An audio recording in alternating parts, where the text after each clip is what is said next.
رمضان میں خاص طور پر سردیوں کے موسم میں نوجوانوں کو احتلام ہو جاتا ہے۔ وہ فجر کے بعد جاگتے ہیں اور یہ سمجھتے ہیں کہ اگر فجر سے پہلے غسل نہ کیا تو روزہ نہیں ہوگا۔ یہ سوچ غلط ہے۔ شرعی حکم میں ناپاکی کی حالت میں صبح ہونا روزہ بالکل درست ہے۔ اگر رات میں احتلام ہو گیا، فجر ہو گئی اور غسل فجر کے بعد کیا، روزہ نہیں ٹوٹتا۔ لیکن نبی صلی اللہ علیہ وسلم بعض اوقات جنابت کی حالت میں صبح کرتے، پھر غسل کرتے اور روزہ رکھتے تھے۔ جب نبی صلی اللہ علیہ وسلم کا روزہ درست ہے تو کسی نوجوان کا کیوں نہیں؟ احتلام انسان کے اختیار میں نہیں، یہ قدرتی عمل ہے۔ اس پر نہ گناہ ہے نہ روزہ ٹوٹتا ہے۔ اللہ کسی جان کو اس کی طاقت سے زیادہ مکلف نہیں کرتا۔ غسل کب ضروری ہے؟ نماز پڑھنے سے پہلے غسل ضروری ہے۔ روزہ صحیح ہونے کے لیے غسل شرط نہیں، یعنی اگر فجر کے بعد غسل کیا مگر ظہر یا فجر سے پہلے نماز سے پہلے غسل کر لیا تو روزہ بھی درست ہے، نماز بھی درست۔ عام غلط فہمیاں جن سے بچنا چاہیے وہ یہ ہے کہ فجر سے پہلے غسل نہ ہو تو روزہ نہیں ہوتا، ناپاکی میں روزہ نہیں مانا جاتا، احتلام روزہ توڑ دیتا ہے۔ یہ سب باتیں قرآن کے خلاف ہیں، حدیث کے خلاف ہیں اور دین کو مشکل بنانے والی ہیں۔ احتلام سے روزہ نہیں ٹوٹتا، فجر سے پہلے غسل شرط نہیں ہے۔ روزہ نیت اور مغفرات سے بچنے کا نام ہے۔ غسل نماز کے لیے شرط ہے، روزے کے لیے نہیں۔ بلا وجہ پریشان ہونا دین نہیں۔ نوجوانوں کے لیے نصیحت، دین بوجھ نہیں، عذاب نہیں، بلکہ آسانی، رحمت، سکون ہے۔ نبی صلی اللہ علیہ وسلم نے فرمایا دین آسان ہے، اس لیے وہ بات مانے جو قرآن و سنت سے ثابت ہو۔ لوگوں کی سخت باتوں سے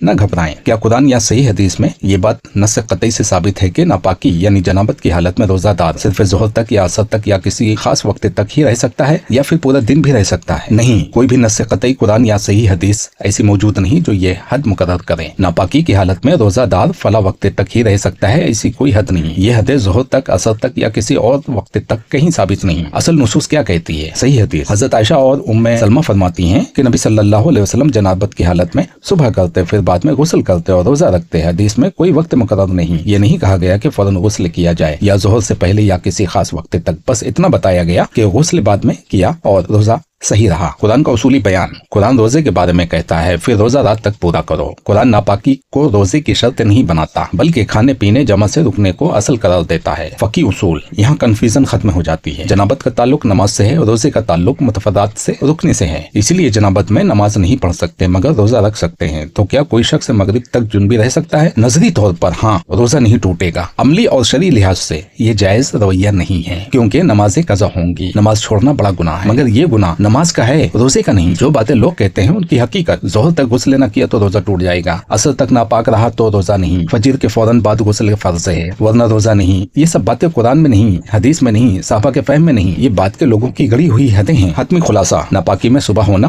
روزے کو نہیں توڑتا۔ غسل کے لیے کوئی ٹائم لمٹ قرآن و حدیث میں نہیں، روزہ مغرب تک صحیح رہتا ہے۔ غسل نماز کے لیے ضروری ہے، روزے کے لیے نہیں۔ تاخیر غسل گناہ ہے، نماز کی وجہ سے روزہ نہیں ٹوٹتا۔ ہم یہ نہیں کہتے کہ غسل میں لاپرواہی کرو، ہم یہ کہتے ہیں غلط فتوے نہ پھیلاؤ۔